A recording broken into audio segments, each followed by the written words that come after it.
好，經過星期六日。禮拜一當然繼續有贏波攻略啦，今日繼續有我肥叔同埋咧我好拍檔盤王傑。禮拜一大家都知啦，波就唔多，但係精啊，可能仲分析得好啲或者清晰啲啦。咁啊，哇！呢場英超我自己就心水好足噶，呢場英超真係可能甚至你問我係全個禮拜最有心水嘅一場英超賽事都未定，就係西布朗主場出擊對住修咸頓。修咸頓人見人愛嘅球隊，場場開大，真係好嘢啊！呢班波，即係你唔好理嘅杯賽聯賽場場大，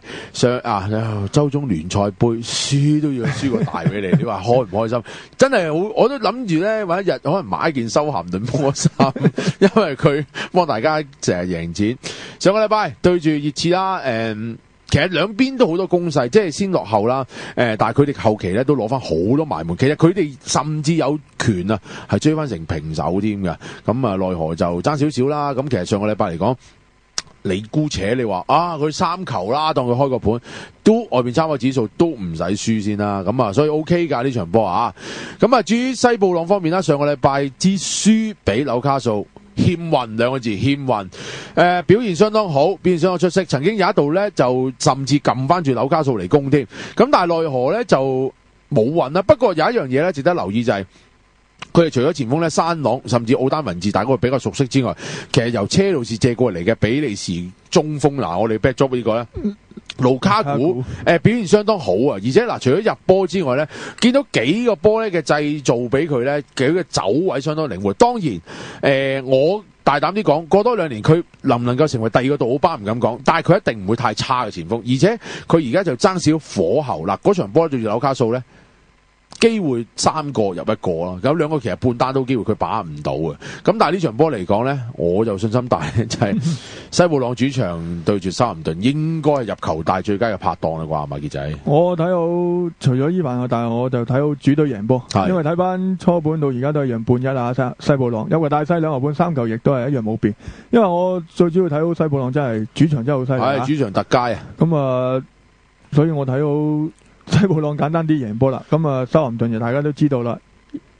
一味入波，但係原來係入親波都係輸幾球先入到波，所以希望入球多兼主隊贏啦。係啊，兩飯都有得考慮啦。西布朗主場又特別好嘅，而且好多強隊去到都贏唔到，大家記得啦，利物浦都輸過俾佢，同埋再者呢班波已經係穩步上揚，眨下眼呢，其實係去到第8位噶，唔好即係睇小佢。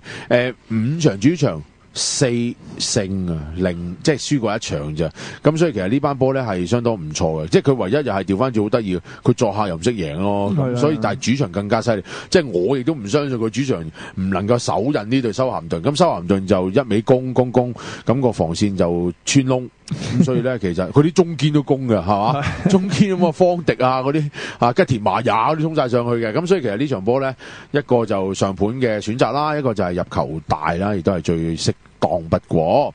跟住去到西甲賽事呢一場呢，就係加泰或者基達菲咧對住貝迪斯，咁就近期嚟講呢，呢個基達菲嘅成績呢係有好轉嘅，咁同呢班波即係嗰個近期表現真係實在真係好轉咗嘅，尤其是喺聯賽方面呢，之前一仗2-1贏呢個畢爾包。真係呢班畢爾包曳之餘，其實係基達菲呢又係叫啱嘴型啦，打個突擊呢打得相當好，佢有啲似利雲特，同埋大家都記得啦，呢個基達菲近呢幾屆上咗嚟西甲之後，永遠都係穩手突擊食糊嘅，所以呢班波咧，你呢啲好多波咧對住佢咧就啱嘴型。咁啊，周中喺西班牙杯亦都輕鬆啦，贏低咗別球隊4球。咁唯一近期嘅一場輸波啦，反而喺主場啦對住突擊型球隊咧，利雲特就俾利雲特以其人之道還治其人之身，所以輸波反而對薩拉哥薩又贏，對馬略卡又贏啊，所以好得意呢班波。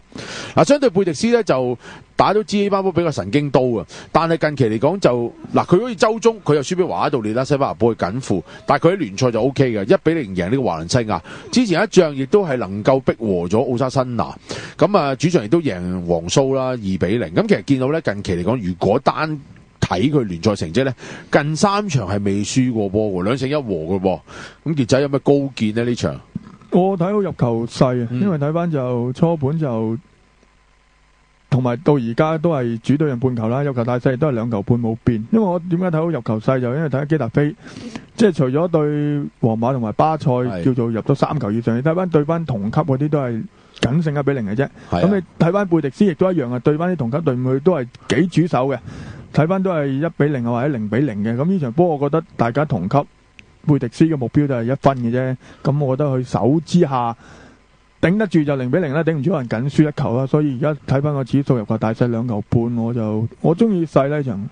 同埋你睇到基達菲咧，你睇到佢啦。如果你撇開咧嗰場巴塞對巴塞1-4嗰場波去睇咧，同埋皇馬嗰兩場波咧，其實佢啲入波真係唔多噶，即係佢當然啦，佢贏皇馬 OK 啦，但係佢對巴塞輸1-4，佢只係失2個波啫嘛。佢其實失咗2個波，撇開巴塞嗰場，佢減埋嗰場嘅入波，佢只係入3個波，即係其實足證咧見到佢喺主場咧，嗱呢個就係嗰種突擊型球隊嘅弊處就係。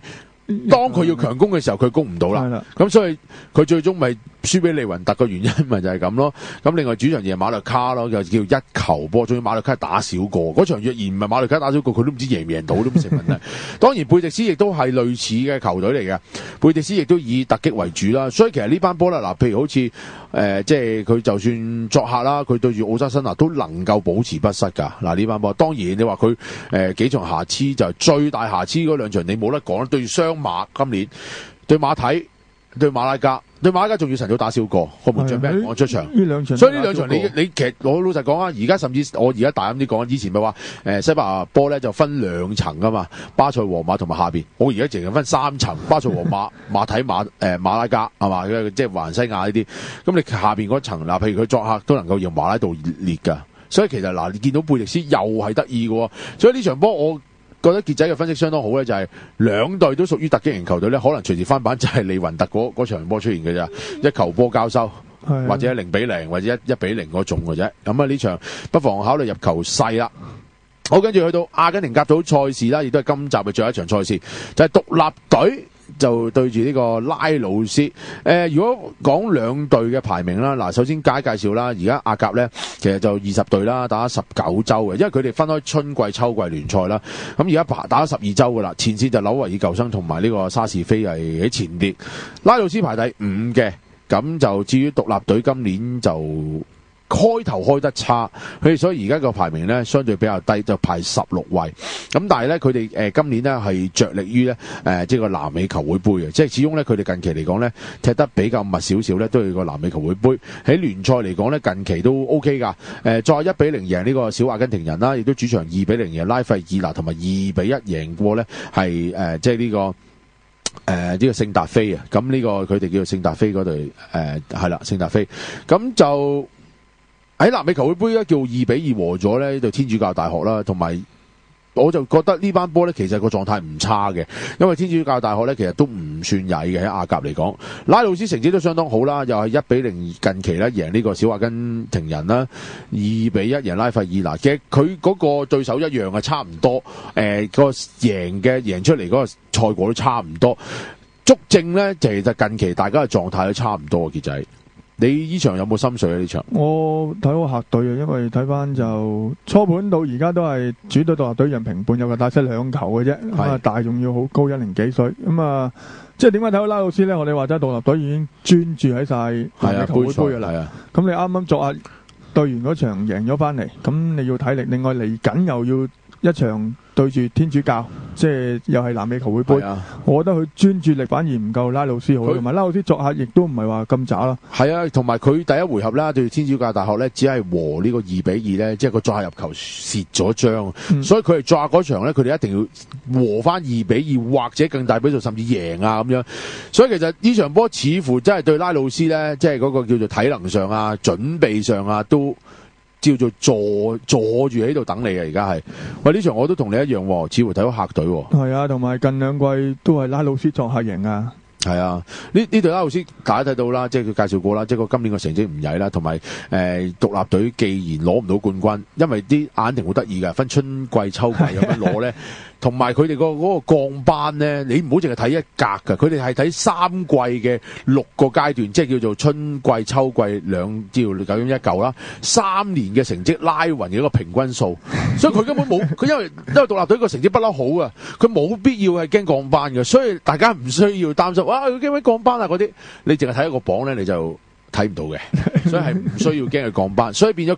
佢將個注意力擺喺南美球會杯咧，都係正常嗱。所以拉魯斯呢場波似乎就體能嘅各方面嘅準備啊，或者個心態上咧，應該係強過對手，所以呢場波昂傑仔都睇好咧，就係作客嘅拉魯斯。好，今日簡簡單單3場波，亦都完結咗今日嘅贏波攻略啦。咁當然除咗睇我哋節目之外咧，仲要上 Bobo18.net。咁啊，上去睇下我哋嘅其他嘅分析啦，同埋語音半場分析。咁啊，嚟緊我哋網站咧繼續有一啲新料、勁料、猛料。咁啊，多謝各位收睇今日節目。聽日繼續有贏波攻略，都係歐聯同埋歐霸嘅時段啦。好，拜拜，拜拜。